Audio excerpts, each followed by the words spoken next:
And chapter 3 is just more illustration of the situation when you try to explain a function with a singularity, with a discontinuity, say, let's say a square wave or whatever, so you want. If your function has a discontinuity, and we already mentioned in the first part, you can either using all three series to do expansion, even if that is if even if that there is a discontinuity.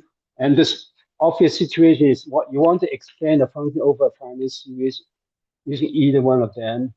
So, but they actually are not, say, you want the full series, but actually they are not periodic in the sense that the f doesn't go back to the original value over this period of 0 to L. It means that when you do a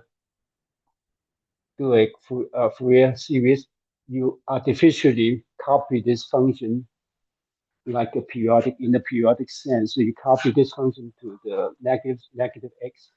So that function like has a value equals to the function or the union function at L. So that obvious has a discontinuity, right? But you can still do Fourier series. It just means that near the near the near the zero now, the singularity will be. I mean, that's discontinuity will make you need a lot of terms to make it converge to the original function. Okay, so and that's just the way it is. And the section fee is talking about the number of terms will make the approximation better, but in the sense that it's over the range. So if you have not enough terms or whatever your approximation,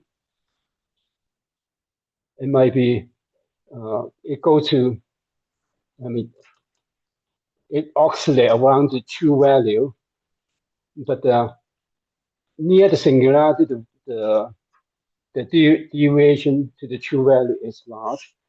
Okay, but as you increase the number of terms, that the idea is that all these just all these region when you have a large deviation actually still exists. It's only this range decrease. If you increase the number of n's, so you increase more n, it becomes a string this region to this. So the approximation will be better, but then it's just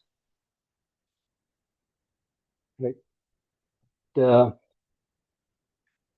the actual difference between the series and the function you want to approximate is still large near the discontinuity.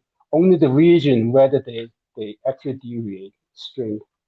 So, so like if you have close very large number of terms, so you approximate function really well until very near the boundary. You oscillate like crazy, but then the actual different value itself becomes is still large compared with the form, the original function. Right? So that's the property of this series expansion. Not just Fourier series and many other expansion has the same problem. Okay, so that's called the Gibbs phenomenon.